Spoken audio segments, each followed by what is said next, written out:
9,000 people are expected at this food giveaway in Asheville today. We'll have the latest on recovery efforts here in western North Carolina. Meantime, the state DOT is making significant progress cleaning roads, but it could take much longer to repair a stretch of I-40 between North Carolina and Tennessee. Plus, mudslides and washed out roads are making it difficult to get food, water, and supplies to the western part of our state. How some unlikely sources are stepping in to fill the void. Good afternoon to you. I'm Jeff Hogan. And I'm Renee Chu. Thanks so much for joining us. More than 194 people are now confirmed dead from Hurricane Helene, making it the deadliest hurricane since Katrina to hit the U.S. mainland. More than 600 people are still unaccounted for. Power crews are making significant progress. Right now, less than 300,000 customers remain without power in our state. This afternoon, Governor Roy Cooper will get a look at the damage and relief operations in the Boone area. Lieutenant Governor Mark Robinson will also be in the mountains, meeting with local leaders about recovery efforts. Buncombe County is one of the hardest hit areas, and that is where we find WRAL's Monica Casey at a food giveaway. You just mentioned there, Monica, in Asheville. It's a huge line already starting behind you. Yeah, Jeff, there is so much need here. Earth Fare plans to feed between 8,000 and 9,000 people in this parking lot today. You can take a look at just how long that line is. They say this is the first of many food giveaways they have planned. Drone 5 flew over this line just a couple minutes ago to show you just how big it is. We are hearing harrowing stories from people about how they evacuated their homes and in some cases saved the lives of their neighbors, helping them get to higher ground. Trevor Smith tells me while he was able to help his elderly neighbors when evacuating, he came across others who could not be saved in time. We found a poor woman who didn't make it, and at that very moment, by chance, helicopters were flying overhead, and they lowered a gentleman down to check on our safety, mark her location. We've been traveling around this area as best we can this morning. We were down in Polk County in the town of Tryon earlier today. Parts of 176 down that way are still closed, but we saw some progress there. A bridge was washed away and the entirely new bridge is already almost up. Now, there are still many road closures all throughout this area, and cell service and power are still big issues here. As you can see from this line, the need for food and water is also still great as well. Live in Asheville, Monica Casey, WRAL News. And happening right now in the WRAL Live Center, the Watauga County Board of Elections says despite Helene, the November elections will go on. They're the first county we're hearing about the election since the storm. They say right now they are in their offices on King Street where you're looking live. They say they've continued their hard work to make sure people can vote come November 5th. And since last Monday, they have been in the office taking calls. They say they have evaluated all of their tabulators and their laptops. They have not been damaged, which is good news. And security of all election facilities and equipment has also been maintained. Next week, they will begin training elections officials. They said, though the hurricane has caused significant disruptions, our election staff are determined that every eligible voter can vote in this cycle. Michelle, thanks. Anyone from our area hoping to drive to Tennessee is going to have to find another way besides I-40 after Helene badly damaged the interstate. WRAL's Noah Klein is here now with when the road could reopen. Noah. Renee, it's going to be a while here. A lot of people, they saw this alert over on Google Maps saying the road won't reopen until September of 2025. Now, DOT officials, they haven't said the exact estimated time for when the highway will be fixed. Take a look. New photos from the state show this damage in the aftermath. This is I-40 near the state line. The Tennessee DOT says a mudslide took out the eastbound lanes about 3 miles here into North Carolina. Let's take you back to when the storm hit. This is video of the Pigeon River against the side of I-40 just west of the state line. You can see that water rushing. The road actually ended up crumbling into the river. The view from above gives us an idea here of these mudslides and the amount of damage they were able to do during the storm. U.S. Transportation Secretary Pete Buttigieg says while things are improving, this is going to be a long process. But you got to understand, in some of these rural communities, mountain communities, these are places where if a bridge gets taken out, the next nearest bridge might be 20, 30 or more minutes away on a good day. As far as the interstate, the miles of closure are down below about 40 miles from 100, so definite improvement there. But parts of I-40, North Carolina's DOT is telling us that at best case scenario, it is months before they are permanently restored. Buttigieg says the NCDOT plans to file for emergency relief, which is key. It's going to open up some new funding from the federal government. He says even with that, though, there's no way the department has enough money to provide what the state needs right now. He says Congress will need to pass legislation providing more funding. There is an unlikely source of help coming from former NASCAR driver Greg Biffle. His shop is near Charlotte, but he's also a helicopter pilot. If you take a look at some of this video where he has been in all of this, instead of making a living making laps around a track, he is flying to save lives in the mountains to our west.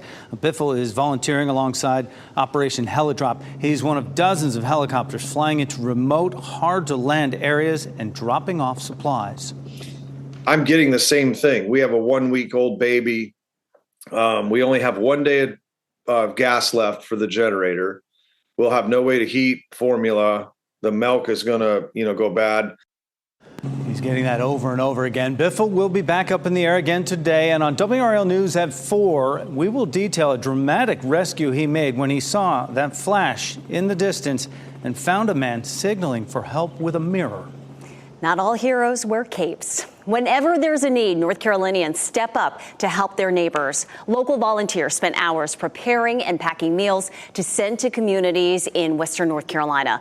Rocky Top Catering in Raleigh has partnered with World Central Kitchen to deliver meals to the Boone area.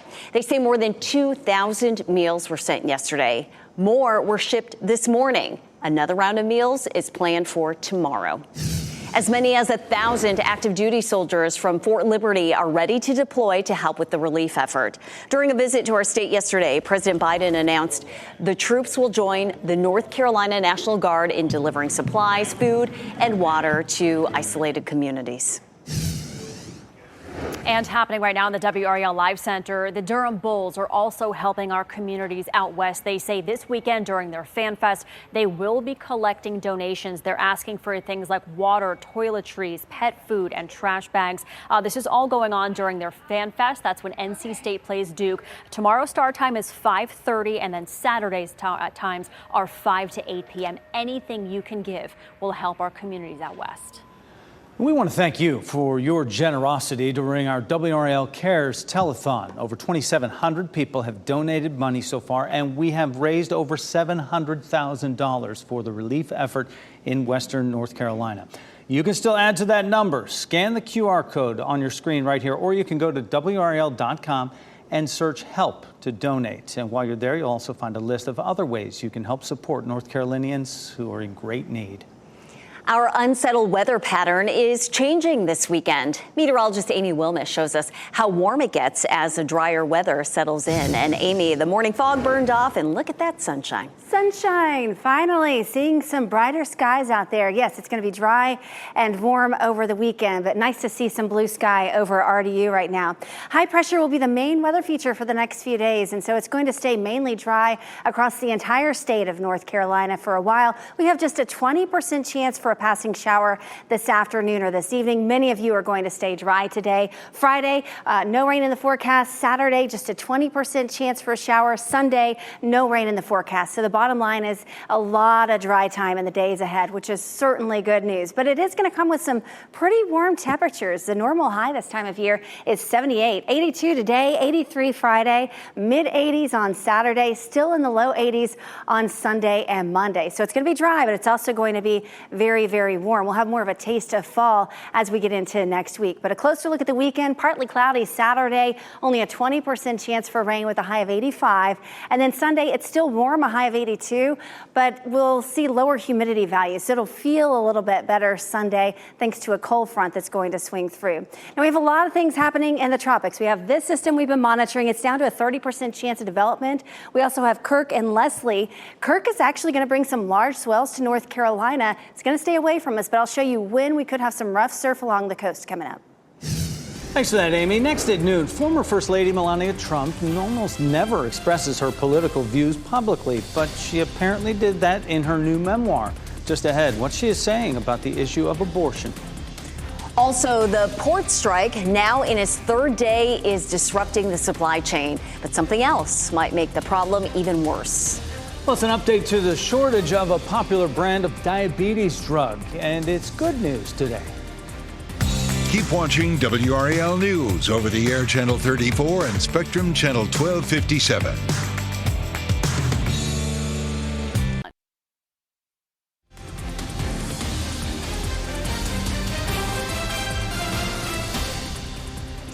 Welcome back. You're looking live at Fayetteville. So nice to see the sunshine. It's going to be on the warmer side. Our highs will be in the low 80s. You're watching WRAL News, available on Hulu and the WRAL app on your TV or streaming device. This morning, former First Lady Melania Trump expressed support for abortion rights in a new post on her X page. Individual freedom is a fundamental principle that I safeguard. Without a doubt, there is no room for compromise when it comes to this essential right that all women possess from birth. In her soon-to-be-released memoir, Melania Trump reportedly writes, "It is imperative that a woman be able to make her own choice about having children, free from pressure from the government." Mrs. Trump has rarely expressed her political views publicly. Cleanup is underway in Lebanon after a Hezbollah-affiliated Islamic Health Authority came through. That's where an early morning strike from Israelis hit the 7 medics in that area. And the attack shows that Israelis are no longer just attacking military targets. Israel says it lost 8 soldiers in Lebanon. The holy Jewish holiday of Rosh Hashanah began last night as Israel's war with Hamas and Hezbollah approaches the 1-year mark. And right now in the WRAL Live Center, jury deliberations are underway right now in the Tyree Nichols case. The jury will determine the fate of 3 former Memphis police officers accused of beating Nichols to death during a traffic stop in January of 2023. Closing arguments were read last night. Prosecutors said they left Nichols to die. Meanwhile, defense attorneys are arguing the former officers participated in a high-risk traffic stop involving a suspect who was resisting and under the influence of drugs. All 3 officers face the same 4 federal counts. The first 2 counts carry a maximum penalty of life in prison. The second 2 carry a maximum sentence of 20 years in prison. It's day 3 of the port strike, impacting 36 ports from Maine to Texas, including Wilmington. The union rejected the latest offer by port operators to boost wages by 50% while tripling retirement benefits. The union is holding out for a commitment to zero automation or robots at ports. As Dylan Payne reports, some people who are afraid of shortages from the strike are now panic buying. Panic buying or hoarding, as some are suggesting we're starting to see, only exacerbates the problem. It only makes it worse, and it actually accelerates it. That's Chris Wooldridge, the director of the Center for Economic and Entrepreneur Development at Murray State University. While panic buying is a problem, there are also supply chain issues that could be impacted by the Shoremen's Union strike that started Monday. I think what we're looking at is obviously a supply chain disruption. And so in that supply chain, all of those supplies from fruits and vegetables to car parts to all of those things that we get through that supply chain are now disrupted. Consequently, it becomes a supply issue. When the demand outpaces the local supply, it can make panic buying worse because there is no shortage. It's only perceived. And he says this is different than what happened during the pandemic. It may take time to get from a warehouse or a jobber or a shipping facility to load the load of toilet paper up to make it to the grocery store. And that could take a week to 10 days. That was Dylan Payne reporting. Some lawmakers are calling on President Biden to invoke the 1947 Taft-Hartley Act. It gives both sides about 80 days to negotiate while forcing union members back to work. So far, the president says he supports the negotiation process. We're hearing more amazing stories of survival in the wake of Hurricane Helene. A pregnant North Carolina woman says she was home alone early Friday morning when she suddenly found herself surrounded by water. Emily Russell says she watched from her window as cars and RVs floated by. Then she heard part of her house collapse. When you start hearing that, it's almost like a movie. And then the front door, the water pushed it in, and it pushed in the back door. And within 30 seconds, it went from the ground to neck level. Russell says she and her dog floated on a mattress in her home for nearly 8 hours, hoping to be rescued. Her husband reached her around 6 in the evening. She considers herself lucky because she knows others weren't so fortunate. I've seen so many stories like that, people just getting back in touch with loved ones and relatives and getting connected to the outside world, and now we're seeing these videos. And we're happy to see a stretch of dry weather, but we're also keeping an eye on the tropics. Not that we want to talk about more tropical systems, but they are out there, Amy. Yeah, and it's mainly good news for us. We have been watching the system that could develop in the Gulf of Mexico. It's down to a 30% chance, and whatever does develop down there is going to impact Florida with some rain. It's not going to get here. We also have Tropical Storm Leslie, likely becomes a hurricane over the weekend. That is what we refer to as a fish storm. It stays out to sea. Kirk also stays out to sea. It's a major Category 3 hurricane right now, but it will impact us indirectly. For our coast, by the time we get to Sunday, it could bring some large swells up and down the East Coast. So that's just something to watch. It won't have direct impacts, but some of those indirect impacts by the end of the weekend. Category 3 hurricane right now moving to the northwest at 10 miles per hour. It's moving to the north and west, but eventually it does make that turn to the north and east. And so it does stay out to sea. It gets about 1,500 miles away from the North Carolina coast, and that is close enough to cause dangerous surf and also dangerous rip currents. And again, that would be late this weekend into early next week. Other than that, we really have nothing to worry about in the tropics. This is a live look at downtown Raleigh, and notice how we have a few peaks of blue sky. It's nice to see things brightening up for us. Rain chances today are very, very minimal. I'll show you Futurecast in just a moment. We're warming up though. It's 75 now in Raleigh and Durham, 75 and Rocky Mount, 78 in Fayetteville right now. The dew points, they're not bad. They're in the 60s, so it doesn't feel terribly humid outside, but it's a little bit muggy, but not that bad with those dew points. And we'll see those numbers drop perhaps down into the 40s by the time we get to next week.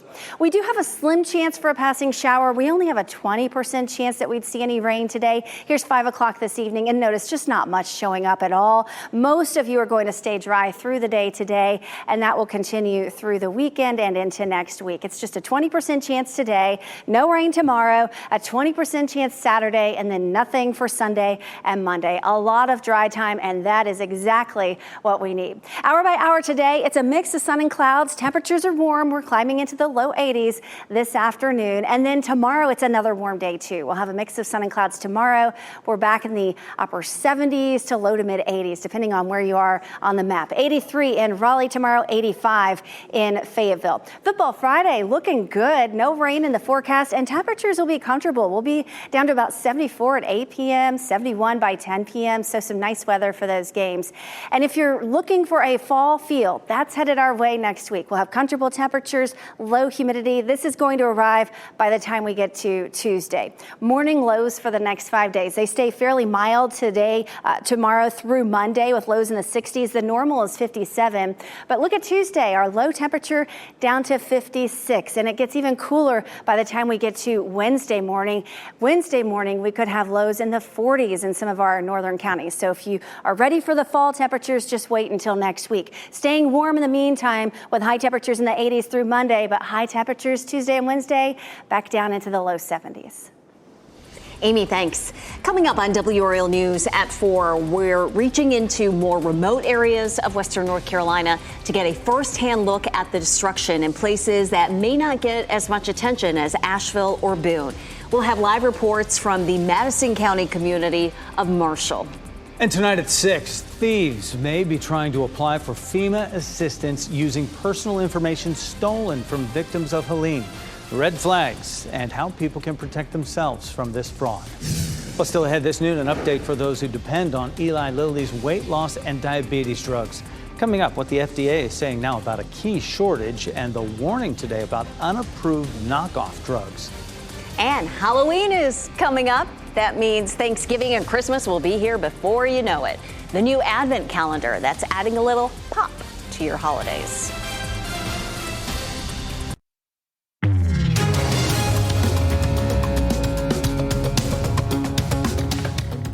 The FDA says a shortage of the active ingredient in Eli Lilly's weight loss and diabetes drug has been resolved.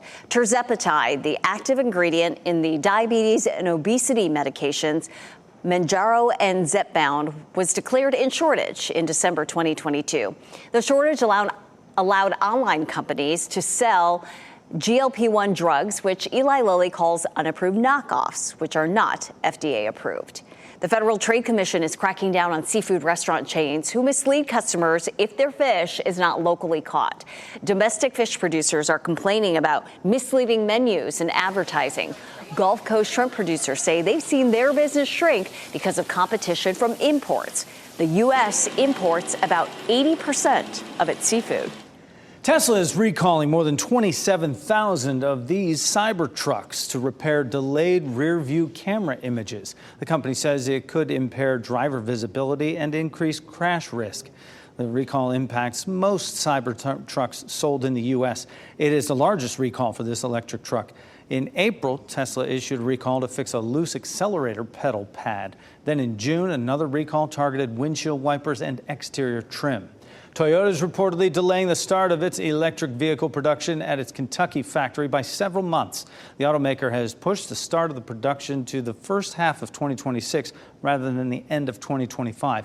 The change is reportedly due to design adjustment and slow EV adoption as the company gets ready to introduce 5 to 7 new electric models over the next 2 years. General Motors and Ford have also announced delays to their electric plans. JCPenney is gearing up for the holiday by hiring at least 10,000 seasonal workers across the nation. The company is holding a national hiring event in stores and online positions. Benefits include flexible schedules, career advancement opportunities, associate discounts, and in-home daycare services for employees with children. Speaking of holidays, Renee, get ready to count down to Christmas with a bit of pop culture, that is. Funko Pop just released a line of advent calendars. In case you're not familiar with them, they are the collectible figures with disproportionately small bodies and large heads. The calendar lineup includes Stranger Things, Star Wars, The Office, and more. Each advent calendar comes with 24 pocket pops you can put on display, each of them themed, the box filled with holiday surprises, making them the perfect way to count down to Christmas. We have Harry Potter pops at our house. No power and no cell service. That's what people in Polk County are dealing with right now, nearly a week after Helene ripped through the county. Just ahead, the renewed efforts to reach communities completely cut off by the storm. Also ahead, one of the dark sides of AI, how it's being used for cyberbullying and what's being done to stop it. And here are your winning NC Education lottery numbers on your screen right now. We'll be right back.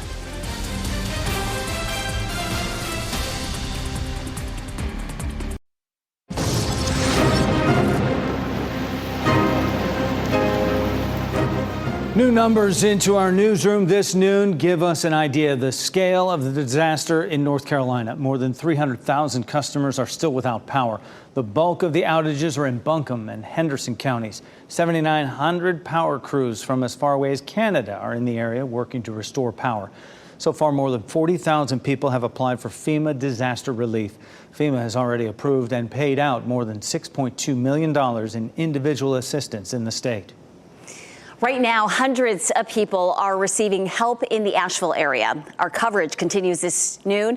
In Asheville, WRAL's Monica Casey is live at a food distribution event there. And Monica, there are a lot of people in need right now of basic necessities, being food and water. That's right. This is a huge line. Take a look behind me at all of these people waiting. This has remained steady for hours now, going all the way over in that direction. We are hearing tough stories from people here looking for help. I spoke with one man who helped save some of his neighbors and then found others he wasn't able to get to in time. Even on our way here, we saw partially blocked roads and downed trees. Earth Fair plans to feed between 8,000 and 9,000 people here today. It's just a fraction of those who need help. They started around 11 this morning, and they say people had already started lining up at 7 a.m. Organizers tell me they are not surprised this many people have shown up. There are so many people that are in dire need of food, and the food trucks have been doing what they've been doing. The local restaurants, it's bad here. So we're not surprised. We're just happy that everybody came out, and we're happy that we can help. The need from these lines in Asheville is clear, but we are also seeing difficult situations in other parts of western North Carolina. We were down in Polk County in the town of Tryon earlier today, which has no cell service and very few places with power. We were seeing some progress on recovery there. A bridge was washed away and the new one is already almost up. Now, organizers here worked with Inland Foods on this distribution. They tell me this will be the first of many food distributions for this community and others around this area in the coming days, weeks, probably even months ahead. A long road to recovery. Live in Asheville, Monica Casey, WRAL News. This afternoon, State Superintendent Catherine Truitt says she plans to ask lawmakers for more than $100 million for public schools affected by Helene. Hundreds of public schools were in the storm's path. She said at least one elementary school building in Yancey County is destroyed. Truitt wants funding for repairs and to make sure school employees can still get paid. Lawmakers are scheduled to convene Wednesday, and you can find out more about the requests that Truitt plans to make at the education section of WRAL.com. Volunteer chefs with Rocky Top Catering worked early this morning to send out hot meals to those affected by Helene. You can see them here putting food into ovens and packing them into boxes. They started doing this Monday. The founder of Rocky Top Catering says they'll send over 12,000 meals to Boone by the end of the week. Rocky Top is a large-scale caterer. We feed massive quantities of people all the time. We have the ability to mobilize and help. So, it's our social responsibility to help others. And the group will be right back at it 4:30 tomorrow morning to prepare more meals. Today, volunteer pilots are taking more supplies from our area to people who need them in western North Carolina. WRAL's Heidi Kirk reports on the mission being carried out at the Executive Jetport in Sanford. All of these essential supplies you see in front of me were donated from the Raleigh community and beyond. Raleigh Executive Jetport has been accepting donations since Sunday, and private pilots have been flying these supplies out west. We're told almost as soon as donations come in, they're back out the door. As of yesterday, 10 airplanes made drop-offs and 5,000 pounds of donations were taken. Now, organizers say they're relying on the community to make this happen. So we have people bringing stuff in by the truckloads, by the carloads, but it's such a dire need that everything we're getting is going out pretty much immediately. So all of this stuff that you see here is going to go out right away. Now, some of the most needed supplies are things like medicine, baby bottles, and formula. You can make a donation by dropping off a bin here at the Jetport between 8 a.m. and 6 p.m. every day. Heidi Kirk, WRAL News in Sanford. Only about 2% of the residences in the counties hit hardest by Helene. Related power outages were protected by flood insurance. In Buncombe County, less than 1% of the residences have flood insurance. Most homeowners' policies do not cover flood damage. Some residents say they have not received any assistance. The White House says more than $10 million to date have been provided directly to those affected by Helene. Well, out of all the floods that have come through here in the 71 and 73 years they've lived here, it never came up past the front step of the house. This one came through the house. So it was unexpected. I mean, we were not told it was going to be worse than Fred. Fred was like the disaster here. So really nobody was that prepared. And you heard her mention Tropical Depression Fred. In 2021, that storm brought record rainfall of more than 14 inches to Haywood County, causing widespread destruction and killing 6 people there. Carolina Hurricanes and their fans raised almost $280,000 for Helene relief at Lenovo Center last night. A sold-out crowd was in the arena for the game. The team sold tickets for $10, with all proceeds going to the relief effort. Funds were also raised through concession sales and a silent auction. The team says it will announce more fundraising efforts in the coming days.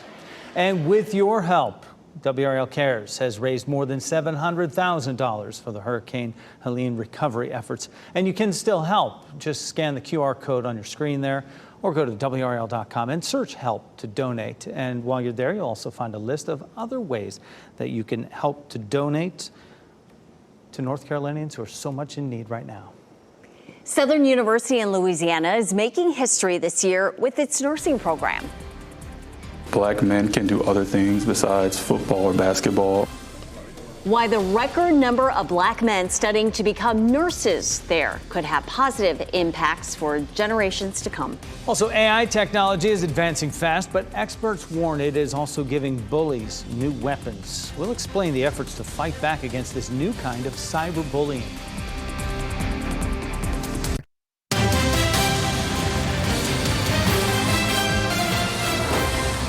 An important warning from the CDC. Public health officials say people who purchase knockoff prescription medications from online pharmacies are at risk for overdose. The CDC says many websites that offer counterfeit meds contain fentanyl, which is the leading cause of drug overdoses in the U.S. The CDC is urging people to keep an eye out for online pharmacies that advertise deep discounts, operate without a license, and do not require a doctor's prescription. Nearly a third of American adults may have an iron deficiency. In a recent study, researchers found that roughly 14% had absolute iron deficiency. That's when there's a severe drop or even complete absence of iron. An estimated 15% had functional iron deficiency. That's when there are adequate iron levels, but the body is struggling to use it. Iron deficiency has been tied to restless leg syndrome, fatigue, anemia, hair loss, and heart failure. Southern University is setting a record this year in its School of Nursing program in Baton Rouge, Louisiana. This historic class is looking to make an impact in their field as well as in their community. This year's class consists of 33 black men. The men say they hope to change the face of healthcare while overcoming stereotypes. Black men can do other things besides football or basketball or being in places like incarcerated in prison. Now, other males, younger black males, older males, having the opportunity to see what we're doing here is only going to ignite a fire in them and say that we have the opportunity to decide our own story and not allow the world to make that decision for us.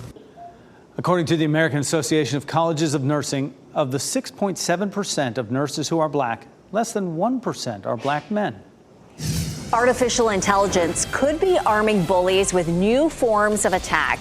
But it's not just bullies who are using the technology to inflict harm. The new warning from experts. Plus, a family debated throwing away a painting that hung in a family home for decades. Turns out it's a good thing they didn't. We'll tell you how much it could sell for at auction. Bullying of any kind can cause traumatic responses. Now educators are raising red flags about the alarming harassment created by artificial intelligence. Chanley Painter investigates the new ways some children are misusing the technology. While powerful artificial intelligence software can be used for good, technology experts are warning how school bullies can turn this tool into a weapon, creating a host of cyberbullying materials that make their victims' life worse. Cyberbullying is a pretty broad term, but essentially it's the use of an electronic device or electronic communications to harass. According to Dr. Catherine Siegfried-Speller of Purdue University, deepfakes generated by AI programs are intensifying the online attacks. Anybody can create an image that looks so realistic and then use it to harass or embarrass another individual. And because AI looks, again, so realistic, people can't tell the difference. And it makes it really difficult for victims to be able to claim that that is not a true representation of who they are. Bullying in any form can be painful. The CDC says victims can face elevated risk for depression, anxiety, and sleep disorders, as well as experience academic hurdles and even drop out of school.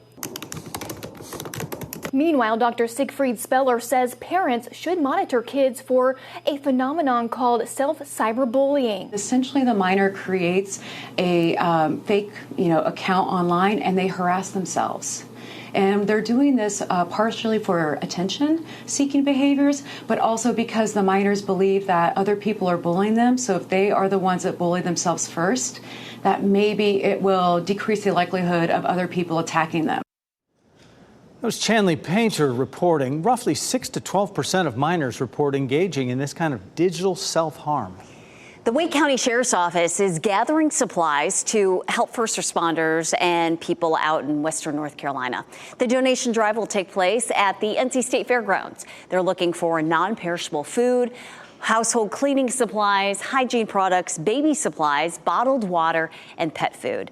Donations will be accepted from today through next Tuesday from 9 until 4 p.m.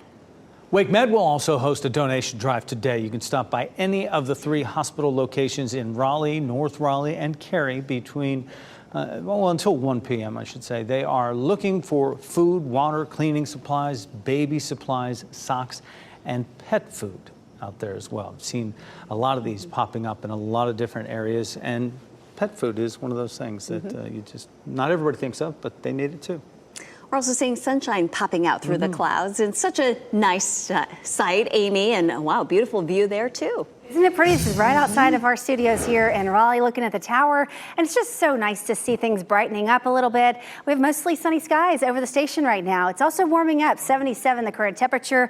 The dew point is at 65, so that's a pretty big separation between these numbers. So we've made it into the nice category with our dew point. Feels pretty good outside. Visible satellite imagery shows you that we have a lot of breaks in the clouds where you see those brighter whites. That's where we have the dense cloud cover, but lots of dark spots as well. And that's where we're seeing the sunshine, and that's warming us up. It's going to be pretty warm for the next few days. It'll be warm until our next strong cold front arrives. It's still well to the north and west of us right now. That one that's near the mountains fizzles apart, but this one starts to move into North Carolina Monday afternoon, and behind it, very low dew points, cooler temperatures, and drier air is going to settle in for the rest of the week next week. So we have a taste of fall coming our way that's going to arrive by the time we get to Tuesday. It's going to be very, very nice all across the state. And the dry weather pattern will continue. This takes us through October 12th, and you can see the browns over North Carolina. No big rain chances for quite some time, which is exactly what we need. And with the temperatures behind the front, we do have cooler temperatures that settle in. Looks like we'll have below normal temperatures October 8th through the 12th. So this pattern will begin on Tuesday and continue for the rest of the week and into next weekend as well. Around town today, it is warm. Temperatures are climbing into the 80s, 82 in Raleigh, 80 for the high in Durham. We're getting up to 85 today in Fayetteville. This evening, very nice weather if you want to get outside. We just have a slim chance for a shower this afternoon and early this evening. Still a 20% chance at 7 p.m. and then we're down to no rain chances for the rest of the evening with temperatures in the low 70s through 9 p.m. and then we'll get down into the 60s by 10 o'clock. So some nice weather this afternoon, although warm and then very comfortable this evening. This is a look at the statewide forecast for the weekend. This is for Saturday. So if you have family in the mountains or if you have a home in the mountains you're trying to get to, the weather is really going to be good in the mountains over the weekend, which is good news. It's nice here on Saturday, just a 20% chance for rain. Same thing along the coast, just a 20% chance for a shower. Overall, pretty nice weather Saturday. Same thing on Sunday. It's nice in the mountains. Temperatures will be in the 70s.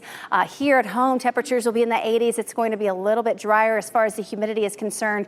For the North Carolina coast, Hurricane Kirk will be over 1,000 miles away, but it will likely bring some rough surf to the coast by the time we get to Sunday. So if you are headed to the beach on Sunday, just keep that in mind. Although the water is pretty cool, a little hard to get in right now, but we could have some dangerous rip currents on Sunday into Monday.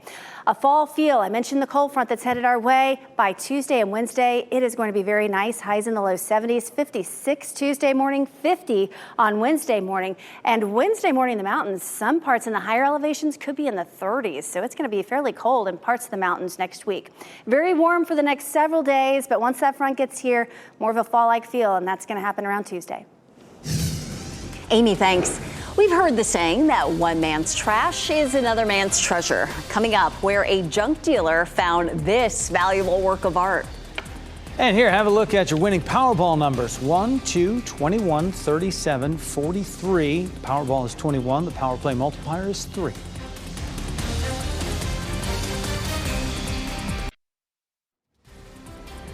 As we wrap things up, here's a look at a few of the headlines we're following today. Efforts are ramping up to provide much needed supplies to the areas of western North Carolina hardest hit by Helene. There's a food giveaway underway in Asheville right now. Earth Fare plans to feed up to 9,000 people today. Food, water, and fuel are among the biggest urgent needs right now. Anyone from our area hoping to drive to Tennessee is going to have to find another way besides I-40 after Helene badly damaged the interstate. DOT officials have not said the estimated time for when the highway will be fixed. Transportation Secretary Pete Buttigieg says the DOT will file for emergency relief, which will provide more federal money. As many as 1,000 active duty soldiers from Fort Liberty are ready to deploy to help with the relief effort. During a visit to our state yesterday, President Joe Biden announced the troops will join the North Carolina National Guard in delivering supplies, food, and water to isolated communities.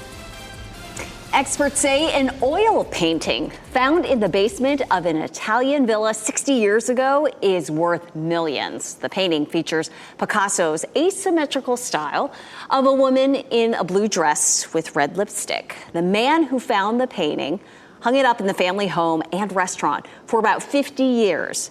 The family finally had the painting certified and says it valued at just under $7 million. Quite a find right there. Our pet of the day is Hamilton, not $7 million. Hamilton is a delightful 2-year-old, friendly, outgoing cat would love a best buddy to call his own. Hamilton is litter trained and settles into new environments well. Adopting Hamilton will not only enrich your life, it'll also help relief efforts in western North Carolina by creating one more space for the SPCA to rescue evacuated animals from affected areas. For more information about Hamilton, you can visit spcawake.org. And that would be another way to help folks out in western North Carolina by adopting these pets and hopefully making room for those other pets that will be coming this way. Coming up on WRAL News at 4 p.m., a critical part of search and rescue operations in western North Carolina is something called Starlink. We'll explain how the satellite internet service works and why it's so important.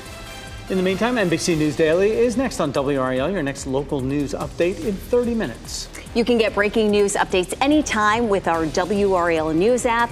Go out and enjoy the sunshine. We hope you have a wonderful Thursday. Keep watching WRAL News over the air Channel 34 and Spectrum Channel 1257.